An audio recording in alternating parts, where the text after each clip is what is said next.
years. I love you for 1,000 more. And all along I believed I would find you. Time has brought your heart to me. I have loved you for 1,000 years. I love you for 1,000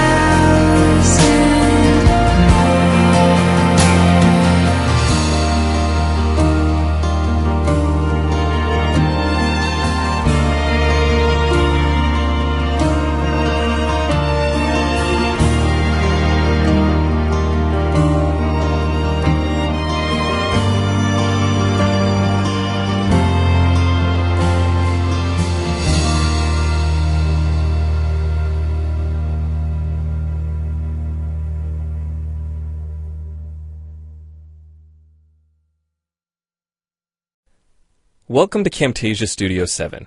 If you're new to Camtasia Studio and you want to get started quickly, you're in the right place.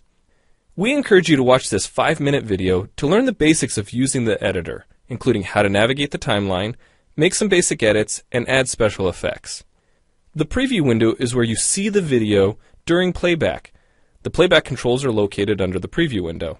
In fact, the video you're watching in the preview window is a sample project playing directly from the timeline you see below. After you watch this video, we hope you take some time to practice what you've learned using the content on the timeline. So let's start with the timeline. This is where you assemble and edit your videos. At the top of the timeline, tick marks represent time in terms of minutes and seconds. When building a video, you'll work in a horizontal manner, beginning from the left and moving sequentially through time towards the right.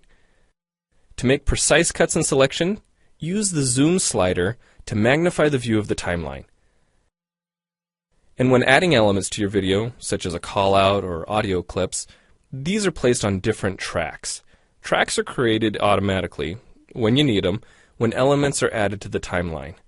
So depending on your video, you may be working with several tracks at one time.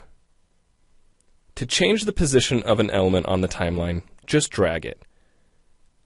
To change the length of an element, drag the edges in either direction. An important part of the timeline is the playhead. The playhead moves the timeline and indicates the current frame displayed in the preview window. To view your video, click play in the preview window. Notice how the video and the timeline's playhead stay in sync? Click anywhere on the timeline and the playhead moves to that point. The green section of the playhead is called the in point. Click and drag the in point to make the beginning of a selection. The red section of the playhead is called the out point. Just click and drag the out point to make the end of a selection. To bring the sections of the playhead back together, double-click the gray playhead. To split a video clip, position the playhead at the desired location and click the split button. And if you want to remove a portion of your video, make a selection with the in and out points, then click the cut button.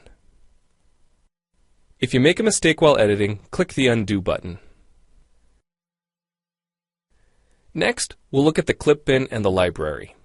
The clip bin holds recordings, audio files, images, and title slides being used in the project you're currently working on. Then there's the library. It stores video clips, intros, callouts, title slides, and other elements that you want to use from project to project. The library is also pre-populated with professional animations, music, sound effects, and other content you can use in your video for free. To add your own clips or video sequences to the library, make a selection on the timeline, right-click, and choose Add to Library. To include clips and other elements in your video, drag them from the clip bin or library and drop them onto the timeline. The tabs located above the timeline are task pages used for adding and editing special effects. You can add callouts to emphasize a key point. You can insert a transition between clips for a professional look. Apply zoom and pan effects to focus on important details. And draw attention to the cursor by changing the color, size, and more. If you double-click an element on a track, the playhead moves to the beginning of that element, and its task page opens, allowing you to make edits to that element. So we've shown you a few ways you can navigate and edit your video.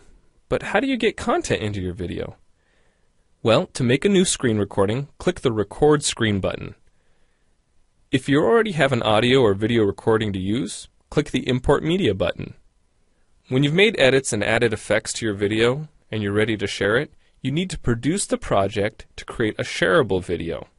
Click the Produce and Share button, step through the wizard, and Camtasia Studio creates a viewer-friendly, shareable MP4 file ready to upload to screencast.com, your blog, or a website. Well, it's time for you to try Camtasia Studio out for yourself using the content on the timeline. The help file in Camtasia Studio will help you use each of the Camtasia Studio features and applications. The Learning Center on TechSmith.com has in-depth video tutorials and other sample projects to download and practice with. So we hope you enjoy Camtasia Studio. And happy screencasting!